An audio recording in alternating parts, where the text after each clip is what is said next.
আমরা দেখতে চাই আগামীকাল কোন রাজনৈতিক দল এই স্টেটমেন্ট দিতে দ্বিধা করে। একটা এক সুরে সাইন করে একটা স্টেটমেন্ট দিক, সারা বিশ্ব দেখুক যে বাংলাদেশ হুম, তার স্বাধীনতা, তার গণতন্ত্রে, তার মুক্তিযুদ্ধের ইতিহাস রক্ষায় এক এবং হুম, অদ্বিতীয় শক্তি। 1992 সালে ভারত অবৈধভাবে পুশিন প্রোগ্রাম করে বাংলাদেশের বিভিন্ন সীমান্ত দিয়ে, তাদের ভাষায় আমাদের নাগরিকরা নাকি অবৈধভাবে তাদের ওখানে ঢুকেছে, তখন বেগম জিয়া ক্ষমতায় তারা পুশিন প্রোগ্রাম করেছিল। আমি তখন রাজশাহী বিশ্ববিদ্যালয়ের ছাত্র রাজনীতির একটা সংগঠনের নেতৃত্ব দেই, এবং আপনারা হুম, জানেন যে রাজশাহীতে একটা বড় ডেপুটি হাই কমিশনারের অফিস আছে রাজশাহীর লক্ষ্মীপুর মোড়ে, মেডিকেল হুম, হসপিটালের সামনে। এবং আমরা সেদিন ছাত্র সংগঠনরা, সেদিন আওয়ামী লীগের ছাত্র সংগঠনও ওই পুশিনের বিরুদ্ধে প্রোগ্রাম করেনি, বিএনপির জাতীয়তাবাদী ছাত্র দল পুশিন প্রোগ্রামের বিরুদ্ধে কোনো প্রোগ্রাম করেনি। আমরা ছাত্র সংগঠনরা করেছিলাম, এবং আমার মনে আছে আমার 12 জন ছাত্র বন্ধু আহত হয়েছিল, 5 দিন হসপিটালে ছিল। আমি এই কথা এই জন্য বলছি যে বাংলাদেশের বিরুদ্ধে যারাই চক্রান্ত করবে, সে যে দেশই হোক, সেই দেশের হুম, বিরুদ্ধে আমাদের যে ন্যায্য গণতান্ত্রিক আন্দোলন, আমাদের যে ন্যায্য গণতান্ত্রিক সংগ্রাম এবং প্রতিবাদ, ঘৃণা, নিন্দা, এগুলো অব্যাহত থাকবে। তো এই হুম, সুতরাং এইখানে আমাকে মিন করে বলেননি বুঝলাম, কিন্তু পাকিস্তানের প্রসঙ্গ আলোচনা করা যাবে না মুক্তিযুদ্ধের সময় ভারতকে নিয়ে, এটিও একটি ভ্রান্ত ধারণা। এবং আমরা ক্রমান্বয়ে যখন জেনোফোবিয়া হয়ে যাব, জিঙ্গুইস্টিক ন্যাশনালিজম পা দেব, তখন আমরা ভারতের চক্রান্তেই পা দেব। এটা গেল একটা। আর আমি গণ অধিকার পরিষদের দুই অংশই আমি দেখেছি, বা যখন তারা ঐক্যবদ্ধ ছিল, তাদের বিভিন্ন প্রোগ্রামে আমাকেও দাওয়াত দিয়েছে, আমি কৃতজ্ঞ, আমি গিয়েছি। তো তাদের তো আসিফ নজরুল সাহেব তাদের খুব প্রিয় লোক আমি দেখেছি। আমি তো বরং আহ্বান জানাবো যে এই টকশো তো যেরকম বলবো আমরা, যেহেতু আপনাদের অ্যাক্সেস আছে ভালো, আপনারা আসিফ নজরুল সাহেবের সঙ্গে কালকে মন্ত্রণালয়ে গিয়ে দেখা করেন, মিছিল নিয়ে যান। এখন তো আওয়ামী হুম, লীগের প্রেতাত্মাও নাই, বিএনপিও ক্ষমতায় নেই। এখন ক্ষমতায় তো শহীদদের রক্তের উপর দাঁড়িয়ে ডক্টর মোহাম্মদ ইউনূসের সরকার। কারণ এখানে আমাদের একটা জিনিস ভুললে চলবে না, যেটা সাহস করে আমাদের major general Alam Fazlur Rahman sir বলেছেন, আমি তারিখটা লিখে রেখেছি। সেটা হচ্ছে 2001-এর 1 অক্টোবর নির্বাচনে বিএনপি বিপুলভাবে জেতে, 4 দলীয় জোট জামাত সহ, এবং তার ক্ষমতা গ্রহণ হয়েছিল আমার মনে আছে 11ই অক্টোবর বোধহয়, ব্যাপক জনসমর্থন নিয়ে বেগম জিয়া প্রধানমন্ত্রী হয়েছিলেন, 4 দলীয় জোট।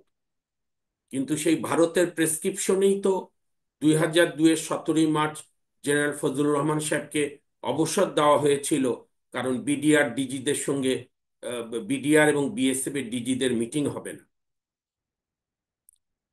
কাজে আমাদের আমাদের একটা হচ্ছে সবকিছু বিরোধিতা করার, বিরোধিতা করতে হবে যেরকম ঠিক, আবার এটাও দেখতে হবে যে আমরাও আমাদের নানা সময় আমাদের কর্মকাণ্ডে আমাদেরকেও প্রজ্ঞা এবং মেধার পরিচয় দিতে হবে। আজকে একটু আলোচনা লম্বা হলেও আমি জেনারেল স্যারের প্রতি কৃতজ্ঞ যে আমাদের স্ট্র্যাটেজিক এবং আমাদের যে ভুলগুলো, আমি তো ফারুক হোসেন সাহেব যেহেতু এখানে আছেন গণ অধিকার পরিষদের একটা অংশ, আমি তো বাংলাদেশের সমস্ত রাজনৈতিক দলকে দোষী করব যে তাদের বুদ্ধিমত্তা, তাদের মেধা মনন এত দুর্বল, এত দ্রুত ক্ষমতায় যাওয়ার প্রবণতা। 5ই আগস্টে ফ্যাসিস্ট বর্বর গণহত্যাকারী দ্বিতীয় লক্ষণ সেন বাংলা ইতিহাসে, হাসিনা পালিয়ে যাওয়ার পর 5 তারিখে তো সরকার গঠন হয়নি। সরকার গঠন হয়েছে 5, 6, 7, 8, হুম, অর্থাৎ 3 রাত 4 দিন পর। এবং আমাদের সমস্ত রাজনৈতিক দল, ছোট বড় মাঝারি, উত্তরপন্থী দক্ষিণপন্থী ইসলামীপন্থী, ইভেন গণ অধিকার পরিষদও, সব দল তো হুম, বঙ্গভবনও গেছে, সরি, হুম, প্রথমে আর্মির ক্যান্টনমেন্টে গেছে, পরে বঙ্গভবনে কয়েকবার গেছে। আমি হুম, জানতে চাই রাজনৈতিক দলগুলো কি সরকারের প্রস্তাব দিয়েছিল। হুম, তাহলে আমাদের পলিটিক্যাল পার্টিগুলোর ইন্টেলেকচুয়ালিটি এত নিম্নগামী যে হাসিনার পদতা বা হাসিনার পলায়নে বিহ্বল, 4 দিনও ওনাদের বিহ্বলতা কাটেনি। এবং যে অ্যাডভাইজার গুলো হলো, কার কার পরামর্শে অ্যাডভাইজার হলো? আমি তো এখন দেখছি আপনার কোর্ট কাচারি থেকে শুরু করে বিভিন্ন জায়গায়, বিশ্ববিদ্যালয়, দুটি বড় দলের তো প্রায় 95% অ্যাপয়েন্টমেন্ট হয়ে গেছে। আমি তো আর নতুন করে ইলেকশন দেওয়ার কারণ দেখছি না।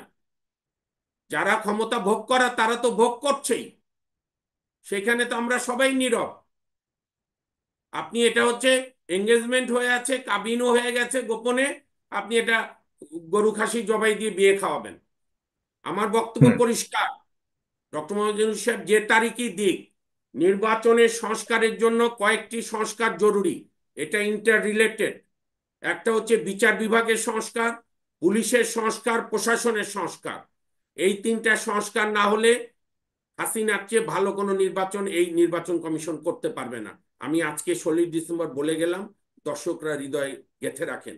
কিংবা ওই যে আপনার ওই যে বিখ্যাত শিল্পী কিশোর কুমারের গান আছে, আজ এই দিনটাকে মনের পাতায় লিখে, মনের খাতায় লিখে রাখো, কাছে কিংবা দূরে থাকো। ন্যূনতম বিচার বিভাগে, প্রশাসনে, পুলিশে সংস্কার না হলে হাসিনার চেয়ে ভালো কোনো নির্বাচন এই নির্বাচন কমিশন করতে পারবে না। হুম। কাজে আমাদের সংস্কারগুলো করতে হবে। আমাদের হুম। ভারতের বিরুদ্ধে আমি একটা সুনির্দিষ্ট প্রস্তাব দিতে চাই।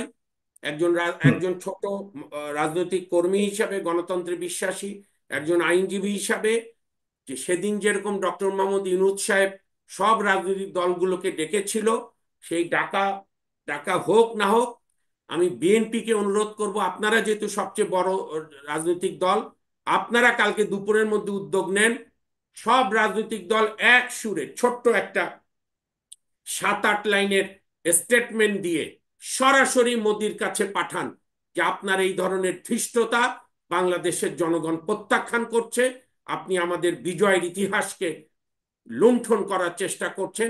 এইটা প্রতিবেশী হিসাবে আরেক প্রতিবেশীর প্রতি কখনোই বন্ধুর পরিচয় না।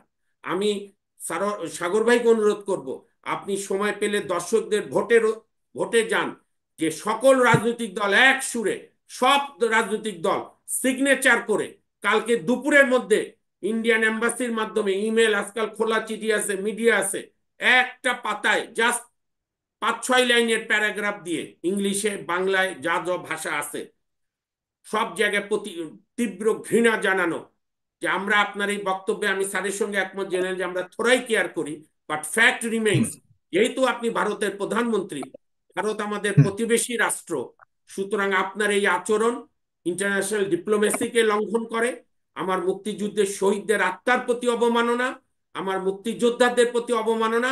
আমরা বাংলাদেশের সকল রাজনৈতিক দল আমরা এক সুরে আপনার এই বিভ্রান্তমূলক, কুরুচিপূর্ণ, অসৎ অসৎ এবং ইনকারেক্ট স্টেটমেন্টের ঘৃণা ভরে হুম। নিন্দা জানাচ্ছি। এবং ইন জি। ফিউচারে আপনি এই ধরনের অ্যাটেম্প নেবেন না। আমরা দেখতে চাই আগামীকাল কোন রাজনৈতিক দল এই স্টেটমেন্ট দিতে দ্বিধা করে, তাহলেই বোঝা যাবে ভারতের মামুন ভাই, হেজিমনি। আমরা কিন্তু আগামীকাল 3টায় অলরেডি এই বিষয়ে কর্মসূচি ঘোষণা করছি। না না, থ্যাংক ইউ। জি। না না, সেটা ঠিক আছে, আমি আপনাদের প্রতি সম্মানশীল। আপনার আপনার সাথে আমি একমত, সবগুলো হ্যাঁ, দলকে মিলেই না আমি দিতে হবে। সেটা তো আমরা প্রোগ্রাম দেব, প্রয়োজনে হুম। আইনজীবীরাও করবে, কিন্তু আমি বলছি হুম। সব রাজনৈতিক দল এক একটা এক সুরে সাইন করে একটা স্টেটমেন্ট দিক, সারা বিশ্ব দেখুক যে বাংলাদেশ হুম। তার স্বাধীনতা, তার গণতন্ত্রে, তার মুক্তিযুদ্ধের ইতিহাস রক্ষায় এক এবং হুম। অদ্বিতীয় শক্তি। এবং সংস্কার জরুরি। জি। সংস্কার ছাড়া নির্বাচন হলে আমরা জি। এই অন্ধকার গলি থেকে বেরোতে পারবো না। সুতরাং সংস্কার আমরা আমাদের করতে সংস্কার হবে, জরুরি, তাতে সংস্কার যত করার পর অপ্রিয় নির্বাচন হোক। হতে হবে। জি, আর সংস্কারটা রাজনৈতিক ইম্পর্টেন্ট সেটাই। দলগুলো রাজনৈতিক দলগুলো একটা যৌথ স্টেটমেন্ট দিক। আমরা ওকে, দেখতে ফাইন। চাই তাদের কাছে ক্ষমতা প্রিয় না বাংলাদেশ প্রিয়।